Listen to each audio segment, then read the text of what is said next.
How is everybody going? I am TST's the Mudman, and today I'm asking myself a question. The same question that you all ask yourselves every single week, and that is, which deck should I play during this upcoming weekend ranked tournament? So the first thing we've got to think about is, what does the meta look like currently? And that is an easy question to answer. Right now, the meta revolves around nature, specifically Flourish Nature. Right now we've got a GU decks open. We're looking at the past 7 days at Mythics, and we're sorting by just gods. As you can see, Nature makes up 38.2% of all games, so roughly 40%. The next most popular god is War at 20%, so Nature is almost twice as popular as the second most popular god, so we should definitely think about what we are going to do against Nature, because we're going to run into it a ton this weekend. So let's jump into one of the first decks that we might want to play. Alright, so like I just said, Flourish Nature is really strong and really popular. So obviously some sort of Flourish Nature deck is definitely something we should consider playing during this weekend event. This is the Flourish Nature deck that I have been running. It's fairly standard. You've got your early game creatures like Marshwalker and Black Jaguar, as well as Pyramid Warden, that you can buff up with your Shield Bearers or your Chirons or your apples you get from Finian Fruit Bear. The main reason why this deck is great is because Flourish God Power. It makes it so all your little creatures like Chirons and Shield Bearers can trade up into bigger creatures, and your high health creatures like Pyramid Warden or Hunt Warden or Black Jaguar, Steadfast Scout, Agridor, it makes it so they can trade and then heal back up for more and more value trades. It's a just incredibly strong god power at 1 mana. The thing about this deck that makes it slightly different from your normal Flourish Nature deck is it's like little mini Amazon package. We've got the Steadfast Scout, the Agridor Protector, the Hunt Warden, and the Mordo's Daughter. Mordo's Daughter being the Amazon payoff card. All of these Amazons cost either 3 or 4 mana, so they come down right before the Mordo's Daughter for the buff. Steadfast Scout is an overstated creature, provided its effect goes off. It's a 3 mana 1/3, but its draw effect is if you control at least 2 more creatures, it gets +2/+2, making it a 3 mana 3/5. And then with the combination of Flourish and just itself, it can trade a whole bunch of times and just sort of control the board state, and it's incredibly strong with the Mordo's Daughter buff. The same is true with Agridor Protector. Agridor is extra good, since these sort of aggressive decks in Flourish Nature as well as Slayer War are very common. So Frontline is good, and Agridor Protector has its own regen already. So when you pair Agridor with Flourish, it has 2 regen, and a ton of creatures like Skeleton Heavies and Pyramid Wardens have 2 attack, so Agridor can trade into those and take no damage. It's really, really great. Obviously, we've got the Moon Craze Cyclops. This card is really strong, got recently buffed. It's a 4 mana 5/5 the turn you play. If the Frenzy goes off and it just grows from there, it can single-handedly win games. If you do not like the Amazon package, or you think it's a little too Genesis-y for your taste, it's only a couple of cards and it's really easy to replace. You can swap them out for more wild-centric cards. You can take out the Hunt Wardens and the Steadfast Scouts for Rabid Bears or Crystal Stags. Those are both really great. You can take out the Mordo's Daughters for either Wildfires or Mooses, or maybe another Giant Pangolin if you want to. Agridor can be replaced with Nefarious Briar, with Overgrown Rhinos, with Starving Sabertooth would be a great one for this deck. Flourish Nature is just really versatile and really strong. It's all about the early game cards. The Marshwalker with the Chiron buffs, the Shield Bearer buffs, the Finian Fruit Bearer buffs. It's not uncommon to see Low-Hanging Fruit in these Flourish Nature decks. That's a really great card. Just, buff early game creatures. And then, you can replace that Amazon package with really whatever you want. Flourish Nature is just incredibly strong. Definitely a good choice for this weekend. And if you want a more detailed analysis of this type of deck, there is a video on this TST YouTube channel, Deck Spotlight video, Amazon Nature. There'll be a link in the description of this video if you want a more detailed look. And now let's jump into another potential deck for this weekend. Alright, so the next deck we can think about playing is Sleep Deception. This list was made by Lope D. Aguirre. That may not be great pronunciation, but this is definitely a great archetype, and this is a great deck. I personally have never been a huge fan of the Sleep archetypes, but Sleep Deception has been one of the top tier decks since the introduction of War 2.0, and you can't argue with the stats. The reason this deck is so good is because, like I've said a million times in this video, Nature is the dominant deck right now. They're an aggressive creature-oriented deck, and this deck has so much stall and removal all the way down the curve. Orfeo destroys a creature. Spellbound stalls for a turn. Stone Skid poison stalls. Hunting Trap destroys something. Sleep Dart stalls and destroys something. Golden Curse destroys creatures and gets you some resource generation. Elixir of the Panther can stall, and if you do happen to be in a more resource-oriented game, it's great for value generation. Exercise stalls, Toasted Piece stalls, Rapturance clears the entire board, Orfeo's Guile clears the entire board, Pyramid Warden has frontline and therefore stalls. Same is true with Bronze Gate, and then Demo and Ashen Drake end the game.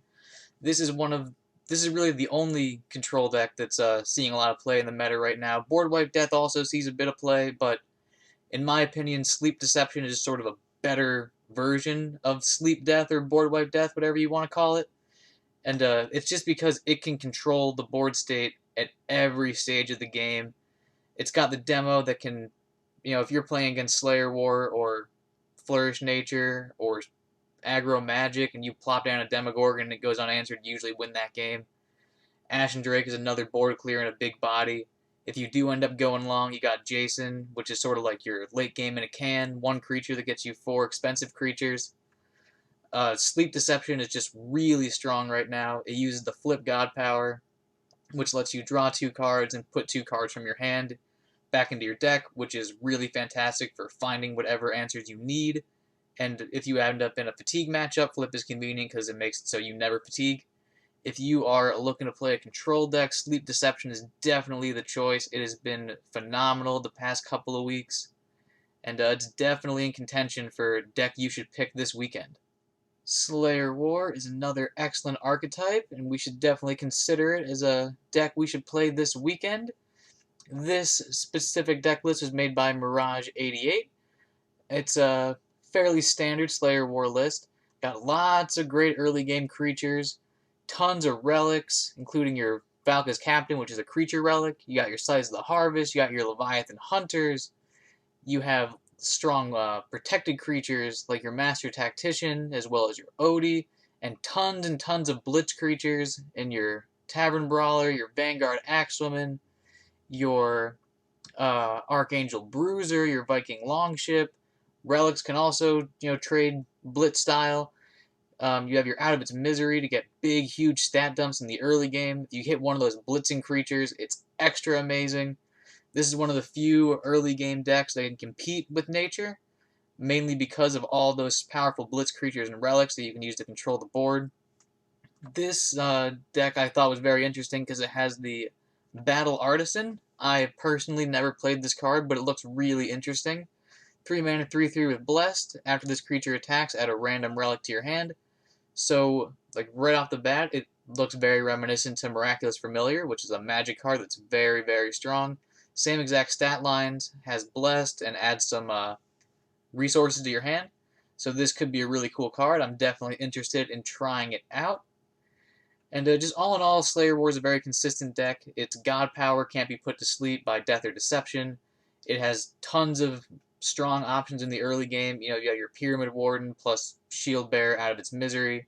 We have tons of Blitz, like we already mentioned. Nakavi Warriors, great for getting rid of Black Jaguars. Archangel Bruiser with the Frenzy ability. When you're frenzied, it has Overkill. That could be good for clearing some boards. It's just really good at getting a strong board state early, and then if you do lose the board, you might be able to fall back on your relics to do the last remaining points of damage. You also have the 2 Vicious Wrens in here for some trades or some face damage in a pinch. Altogether, I would say Slayer War is a really strong deck, fairly easy to run, definitely worth a consideration for the weekend ranked event. Another archetype to consider for this weekend would be Tempo Magic. Tempo Magic's one of my favorite archetypes to play recently. This particular list was made by Caution Fun. Tempo Magic is a really solid deck in general, The warded creatures are really strong against Sleep Death and Sleep Deception. The spells are really great against the early curve decks, Star Shard Bolts, Tracking Bolts, Vows of Learning, even Ancient Text, great for controlling the early board. And this deck definitely also has game against nature. Nature's the best deck right now, so there's no deck that's really fantastic against it. But if you use your resources wisely, this deck can definitely hang with nature. The ward creatures are important because all nature decks have Canopy Barrage. They sometimes run Lightning Strike. Your Oni Spell Sword is immune to those spells, and it helps make your other creatures immune to those spells. Your Flying Carpet is a great 1-mana card. The 3 attack stat line is really great for destroying Black Jaguars and trading evenly with Underbrush Borers. The Street Conjurer is really important for the nature matchup. It makes it so your Star Shard Bolt can destroy Shield Bearer buffed Broccolis. It makes it so your Crystal Rain can destroy not only Blade Flies, which it's really good at dealing with, but also Black Jaguars and Finian Fruit Bears, any of the many 3-health creatures nature runs. You've got your Palace's Wand, as well as your Miraculous Familiar for bonus resource generation. It's really easy to maintain the durability on your Palace's Wand, seeing as almost all of your cards are from the Magic domain. And that's important for the nature matchup since they almost always run Chiron, so you'll be able to keep your relic at way more than 1 durability to mitigate Chiron's power. Just all in all, this deck's really solid. It's got a good matchup against most of the field. It can definitely hang with nature. Really, really fun to play. If you want a more detailed, in-depth analysis of how this deck works, there is a video on this YouTube channel. The link will be in the description for Ward Magic. It's a very similar list to this one. It'll go into more detail about each individual card, some gameplay footage. But this deck's really fun. Definitely recommend it. Alright, and the last deck I want to talk about is a little bit out of left field, a little bit of a strange choice, but it's really fun and the stats are good. This is Zombie Death. This particular list is made by Caution Fun. Zombies are really fun, they're really strong. The deck mainly relies on Necroceptor. This is the main linchpin of the deck. It's a 3-mana relic, 1 durability. The end of your turn, obliterate 2 random creatures from your void. Summon a 1/1 zombie. If you're frenzied, summon an additional zombie. If your void has 1 creature or is empty, it doesn't matter. The effect always resolves. The zombies have leech, which is important to remember. So this one card can make it so you get 2 creatures a turn every turn. They have leech. It's really, really strong. Necroceptor is crazy powerful. And since you can rely on Necroceptor to constantly fill your board with creatures, you don't need to run as many creatures, and so you can run more control tools. You got the Blight Bomb, which is really great. Everybody knows Blight Bomb's in every death deck for good reason. Destroys Black Jaguars and destroys Olympian Guards, destroys most stuff in the early game. It's really, really strong. We've also got Soul Shatter in here. Soul Shatter is really great in this current meta. It's great for destroying buffed Marshwalkers and Black Jaguars. Great for destroying buffed Pyramid Wardens from Slayer War. Slayer War has sometimes another round they always have out of its misery. Soul Shatter gets rid of those. Nature buffs the crap out of their creatures. Soul Shatter gets rid of those. It's really great in this current meta. You got Decaying Rhino, which is a 4-mana 6/6. I'll say it again, it's a 4-mana 6/6. It's way too big for its stats. And this deck utilizes the Necronomics, which is a really cool inclusion for this deck for huge tempo swings. So you can play in 1 turn, you can play a Decaying Rhino and a Deathwatch Curate for just a ton of stats on the board. Maybe mitigate some of that damage you took from the Necronomics with the Deathwatch Curate. Nefer's Will is another great card in this deck. It's one of your finishers. You target one of your creatures, you destroy all creatures besides that targeted creature, and that creature gets +2/+2 for each creature that was destroyed that way, and it gets overkill. I've been playing a lot of zombies recently, and I've been running into a lot of people who weren't aware that this card gives overkill, and the overkill is a huge deal. Since you have the Necroceptor, you often have zombies on the board. If you Nefer's Will one of those zombies, let's say it's the dream scenario, you've got 6 creatures on the board, you go face with 5 of them, then you make that 1 remaining zombie an 11/11 with overkill, so you can essentially clear your opponent's board, deal damage to their face, activate Frenzy for your Necroceptor, and heal for a ton. It's really, really strong. And if you're at that point of the game where your opponent is beating you on the board and it seems like there's no hope, you can transition to Nefer. Nefer is just essentially a deck all on its own. If it gets to 6 mana and you're low on health, you can play Nefer over and over and over again until you win. It's just fantastic. Archima Memnos is a really cool card for this deck, another one of the zombie-themed cards. It is a 6 mana 3/7 with backline. After a friendly non-zombie creature dies, summon a 1/1 zombie. Roar and ability, summon 3 zombies. So zombies are really good. It turns your non-zombies into zombies for more healing. It's also really great with that Nefer's Will, seeing as this creature guarantees you have 4 creatures minimum on the board, 3 of which have leech. It's really great with the Nefer's Will. Another important thing to note is it has Deathwish Danatar, which is not only a really cool card. Some people may not be aware. Deathwish Danatar, its a base cost is 16 mana. But this creature costs 1 less mana for each damage your god has taken, and it doesn't care about your god healing. So if you take 1 damage to 29, it'll be 15 mana. But if you heal back up to 30, it's still 15 mana. And this deck loses health a lot and then heals up a lot. So Deathwish Danatar will be a card that you'll be able to make 0 or cheap and play it while still having a high health total. Let's see, what else is important for this deck? Oh, we got the Ragnarok. This is another one of the very key cards. A lot of tempo-based decks running around. The Flourish nature is the most prevalent. Slayer War also. Light sees a little bit of play. If you are playing in any of those matchups, Ragnarok is particularly important, especially if you're going second. But one thing that you should definitely think about, and what might deter you from playing this deck over the weekend, is we've talked about Necroscepter. It's the main card in this deck, and it has 1 durability. Nature is the most prevalent god right now, and all those nature decks run Chiron. Chiron's already one of their better cards, even if their opponent doesn't have a relic equipped, and this gets destroyed by Chiron. That being said, Chirons often come down on turn 1, which is before Necroscepter does, so maybe your Necroscepter can dodge it. But if your opponent buffs one of their creatures and destroys the most important card in your deck, you might be toast. So this deck is super fun. It's really good. It can get destroyed by a Chiron, especially if you don't get your second Necroscepter. But if you're looking for a good time and a good deck, this is a strong deck, then Zombie Death might be for you. Oh, and if you want a more in-depth analysis, there is a video on this very YouTube channel for Zombie Death. The link will be in the description below.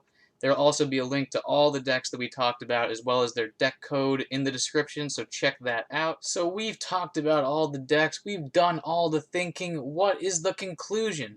What deck should we play during this weekend event? Well, the easiest answer is Nature. It's the most popular deck. For good reason. It's the strongest, and it's not the strongest because of one specific expensive card.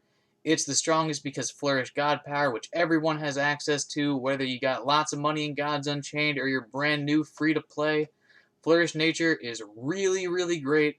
Probably the move for this weekend, but personally, I think I'll be getting silly with the Zombie Death. But whatever deck you go with, remember to have fun, tell us how you do in the TST Discord, and have a wonderful day. Hey you! Did you know that subscribing to the TST YouTube channel will increase your win rate by 6.9%? So what are you waiting for? Subscribe to the channel and hit the bell for notifications. And while you're at it, equip Scythe of the Harvest and attack the like button directly in the face. Bye-bye!